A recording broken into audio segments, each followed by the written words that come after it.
According to this study, you might be a murderer at heart, and all humans may be murderers at heart because we are designed to succumb to outside pressures and pressures from real and false authorities, according to the Milgram Experiment of 1961. And this is a truth that you have to champion and turn into a lever of power if you are going to achieve any big goal in life and drive big change so that you use the remaining minutes you have on Earth in a way that matters to you.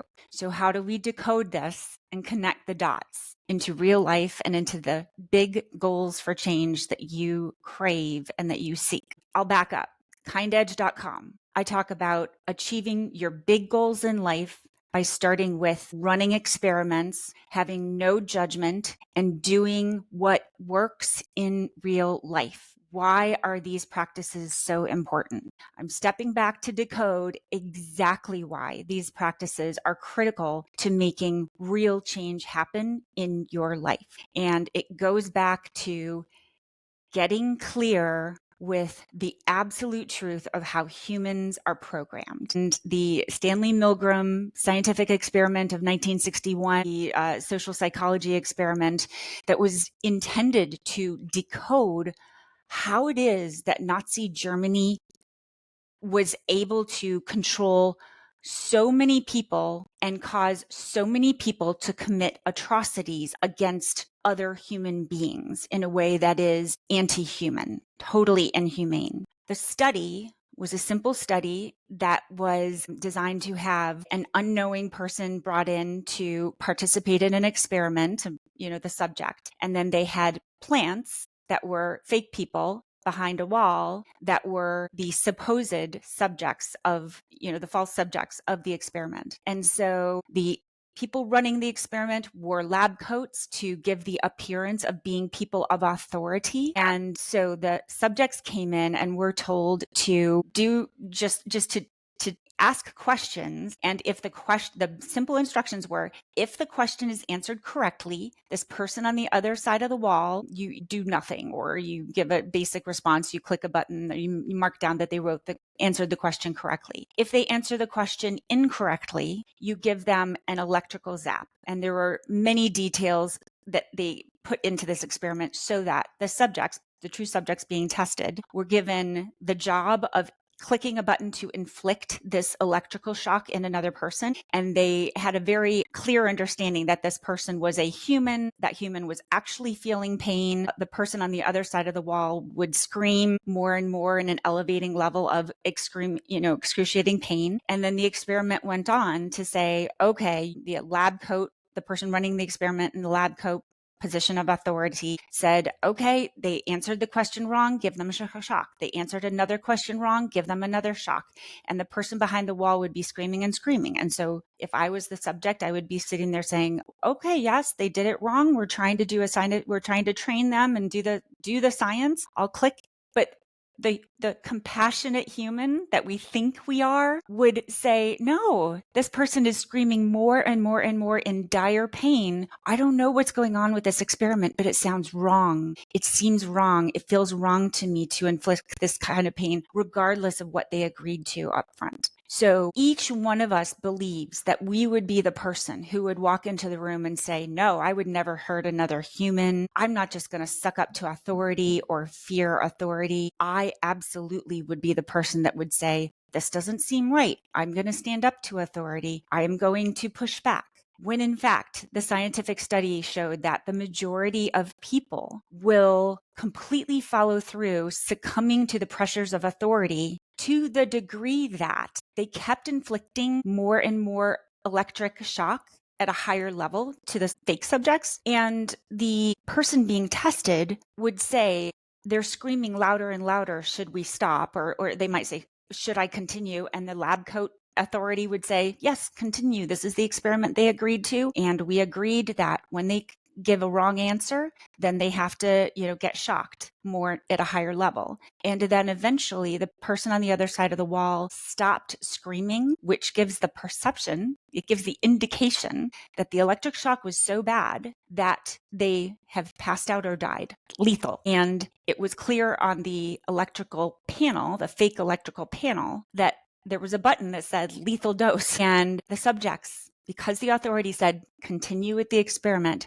they clicked the button that said lethal dose. And then they also clicked, this is many subjects, continued to click even after the person had gone silent. And the lab coat authority said, well, a non-answer, and even if they're not answering, we're not going to do any, we're going to continue to test them because that's considered a wrong answer. So give them another shock. So person is theoretically dead on the other side of the wall. And these subjects continued to succumb to the pressure of authority. So let's go back to this. In our daily lives, we think that we are rational, compassionate, intelligent people with an internal locus of control. We believe that we make rational decisions in our life. But guess what? If we are controlled by authority and by ideas in our head, if we are so controlled, proven scientifically that we are an animal, the humans are just animals, that an animal that's so programmed to fear and revere authority of any kind, even of a fake sort, an unproven authority, not even tested. If we are so programmed that we would go against our normal gut and commit murder within our own species just to comply with authority, if we are programmed to do that, you can sure as shootin' bet that there are things in your life that you are doing just to succumb to authority, to please authority, to comply with outside rules, outside assumptions, and not even noticing that you are doing it. And when you have an internal desire to achieve something in your life, it is too common for people to say, well, I would do that, but I'm not. The fact is, if the apparent truth is that you're just not doing that, you want something, you desire something, you know something is right, you know something is right for you. And if you are not doing it, you will give 100 different reasons why you are falling into an undesirable pattern or action or behavior. You'll say, well, it's not the right time in my life. Well, maybe there's a reason to wait. Well, I'm just prioritizing this other thing right now. What you haven't decoded is you're an animal that's controlled by outside forces. And you haven't decoded that the only way you are going to achieve the unique, bespoke, higher purpose, higher goal, higher outcome in your life is you have to deal with the fact that you are an animal controlled by outside forces, by perceptions, by image, by affiliations. And if you can accept that, if you can accept that not only would you commit these atrocities just like other humans would, because that's the way we're programmed, but that also just to achieve the things that you care about in your life, that you're very likely to succumb to outside pressures rather than do what you know you intuitively want to be doing. If you don't decode it, you will fall prey to those outside pressures. But if you admit that you're an animal that is vulnerable to every single outside pressure, every desire to look good, every desire to be like other people, every desire to comply with a family member who wants you to stay in your little insurance job versus become a screenwriter, the thing that you know would feed you from now to the day of your death, regardless of where money was coming from. If you can admit that you're an animal that is vulnerable to these outside pressure, then you can start to build the new muscle. It is not something you can do on your own. It's not innate. It's not easy. It feels risky. But when you start to build that muscle in real life through real life action, real life experiments, you start to become stronger in learning, using that muscle and using the tools to actually do you and be strong enough to see the truth of how others want to control you, the outside pressures. And when you actually see it, you will say, oh, I am Like, this whole game is a natural game. They click the button that's built inside of me as a human. They click the button of needing to be accepted in the tribe. They click the button on me of needing to have a good image, a good reputation. They click the button of me needing approval. Clicking all those buttons in you that are built in. If you see that and then you see that game, you can untie that string of control and then say, okay, I am not going to rely on the false security of outside approval, right? That external locus of control. I am not going to continue to feed off that, because guess what? It feels like you're being safe by clinging to those outside things. But if you cannot swim on your own, and you're clinging to this boat, and that boat sinks, and that boat sends you down the wrong path, and that boat wants you to stay an insurance salesman when you want to be a screenwriter, and that boat lies to you and says that they're going to give you spiritual enlightenment, but they're actually dragging you down some sort of, path that is not your chosen path. If you keep grabbing on all these outside boats, you're never going to do the project of you, the thing you want to become before the end of your life. But if you see the game and you decode it, you say, yes, I am weak enough to need those things because I'm a human. I need these outside approvals. I am vulnerable to outside pressures. But if I work on this muscle, you actually start to run experiments where you actually learn in real life. You learn how things work. You learn that you can do so much more. You learn that you can kind of swim in the ocean for a little bit, and all of a sudden you find new ways of making money, and you gain new skills, and you build new demand for the new screenwriter job, or whatever the example might be in your life of what you want to be or become, or just getting away from your current relationships or marriage, or rebuilding a life. Like, there is a way. It's the path of change that feels so difficult. It's that abyss between here and the life that you dream of, the thing you crave in the back of your head. It's that path through change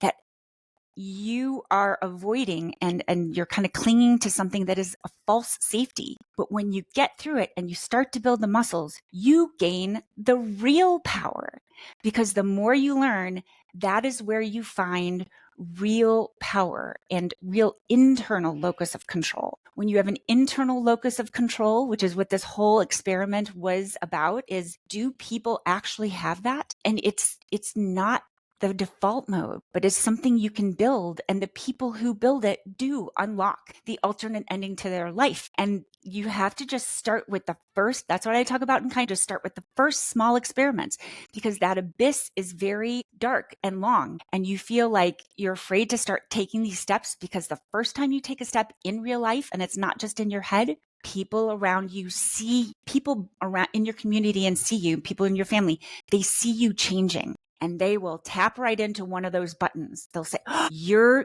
going to take a risk.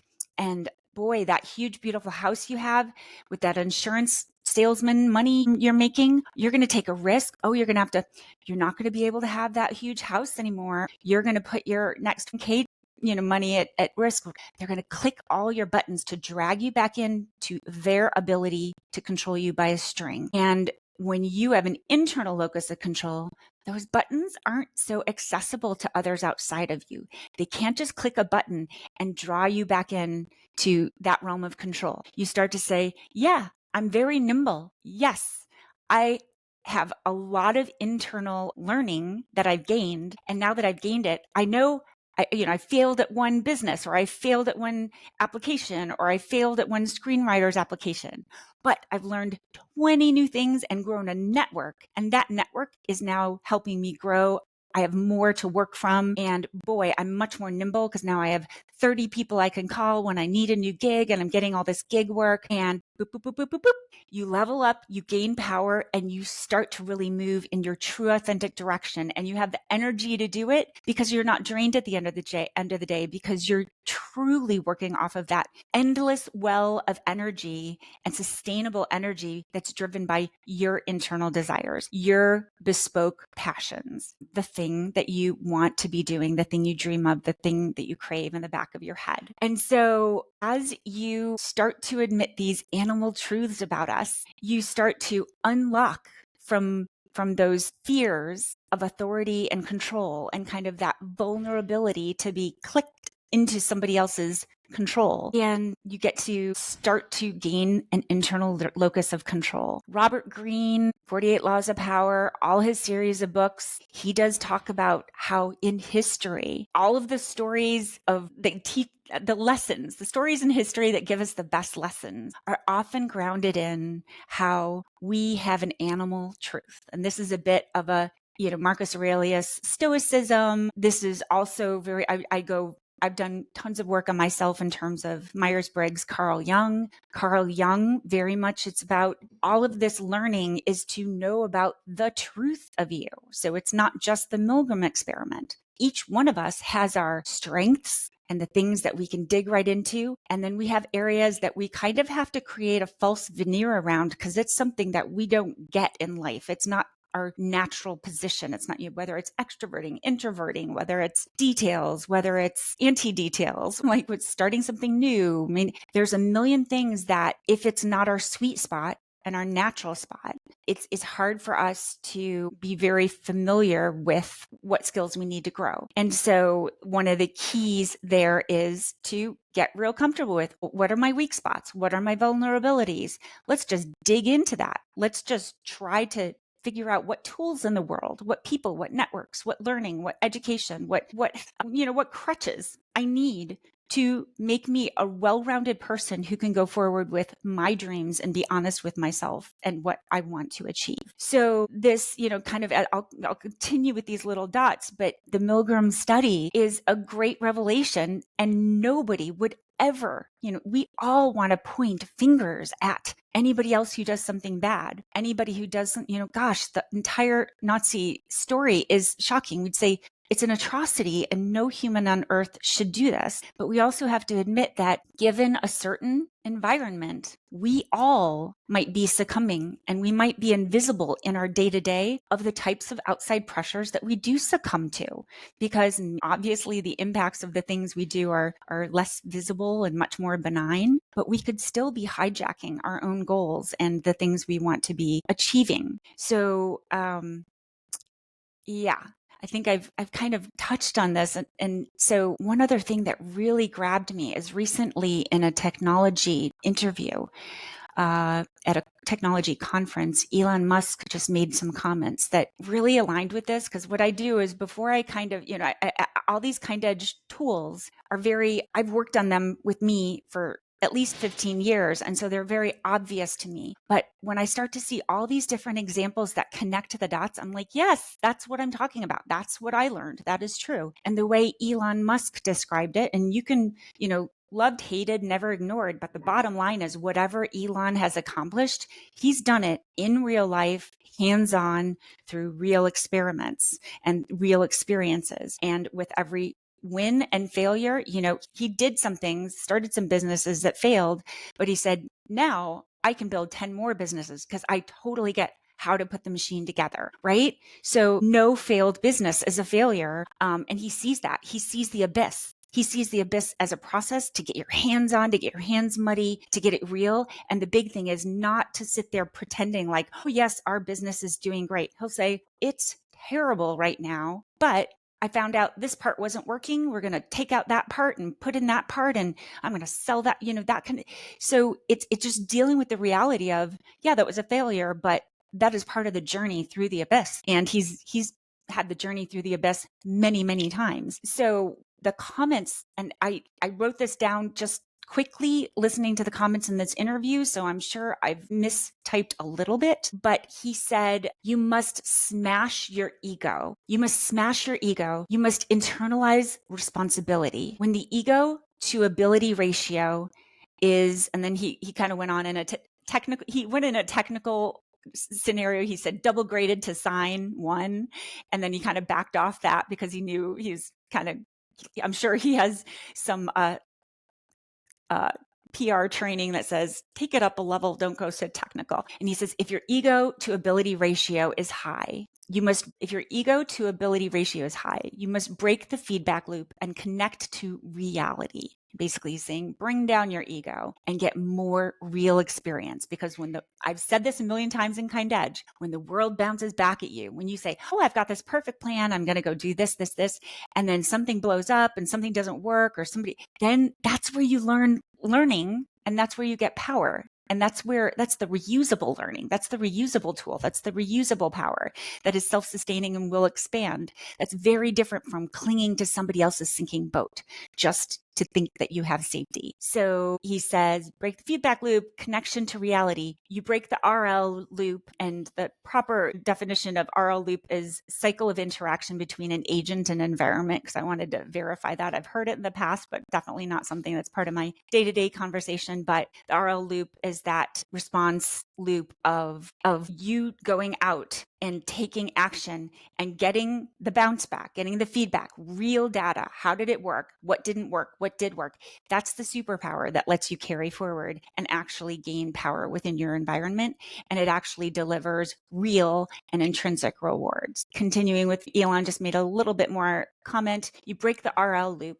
You need a strong RL loop. So my perception from this is you must reduce your ego, accept the truth of the weak animal that you are, who falls prey to irrational fears and controls and more. And once you accept this reality, you can dig in and build the tools and support you need to actually deal with the barriers and drive big change in your life. This is what I mean when I say you must get real and build systems and track everything in real life. Because this is the other part, is there's another psychology experiment that showed that even if you do something completely irrational, your brain will make up a reason for having done it that sounds rational, but it has nothing to do with reality. I'd have to go Google that experiment. It had to do with, a fellow who they were able to study somebody who had a brain irregularity due to an injury. They were able to very clearly delineate and test the brain as to what was going on. And he would do something completely irrational and then make a rational sounding excuse that had nothing to do with reality. We do this in our real life. We'll say, oh yeah, well, I know I said when I was 18, 19, 20, 21, 22 that I wanted to be a screenwriter, but I really discovered a passion in being an insurance salesman. So I'm just going to continue with that. When in fact, we have an internal animal fear, and maybe there's a pressure of some person in our life, a parent, anyone who might be saying, just stay here. Just stay insurance salesman-y. Don't go out on a ledge. Don't fully express the full expression of you and your secret sauce. Just stay here and do this till you die. And you'll make excuses for why you're complying to that. You're complying to it just because there's some sort of authority in your head, that adult in your life, the employer, the parent in your life, the pressure, somebody giving you pressure, somebody acting as authority, somebody giving you approval for doing something you don't really love. You're making an excuse for the fact that you're an animal who's going to comply with outside powers, and you haven't worked on the inner muscles to actually start to go through that darker abyss between here and what you really want. However, I'm just kind of hitting my notes. This is the way. This is absolutely the way to unlock the alternate ending to your life. The more you shed dead weight around you, and if one of the things you fear is like abandonment of the tribe or offending someone or not people pleasing someone, over this change and process and growth and experimentation, all of that's going to bring you an entirely new tribe that is the right environment for you to be in to truly live out your higher purpose. So you want to start to shed old weight. It's uncomfortable, and you build a muscle for saying, wow, that person really, got ticked off at me because I'm not doing that club thing anymore, or I'm not doing that insurance salesman thing anymore. And they're really being difficult. And give it 2 years and that person will either come around or they won't, but you'll have a whole new tribe who gets you and wants you to be you. Yeah, internal locus of control. And it seems like a theme that just keeps popping up.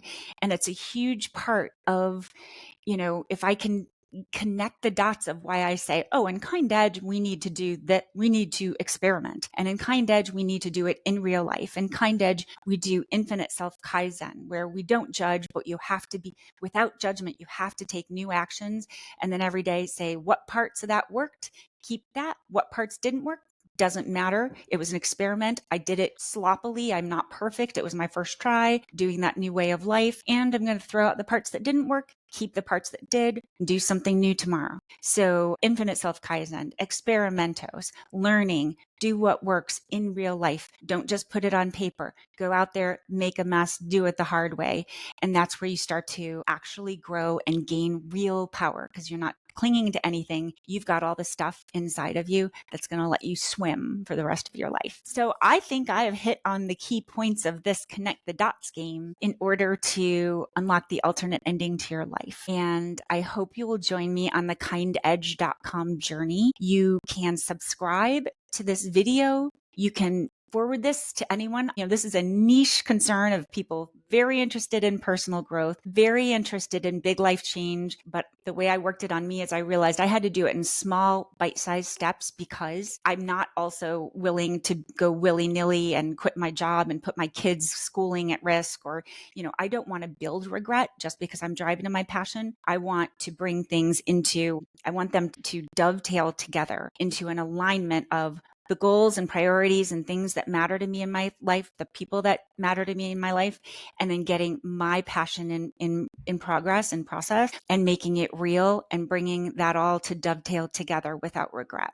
So we do things in bite-sized steps. So you have the chance to observe, experiment, step back, modify, redirect, and then step forward. But you do get your goals in action. So please join me at kindedge.com, and you can subscribe by email there, and you can subscribe here, and please share this with other people who are interested in this niche concern, because it's not an easy journey, but it is one worthwhile if it's your passion, and it's going to be fun. So I hope you'll join me on kindedge.com. Peace.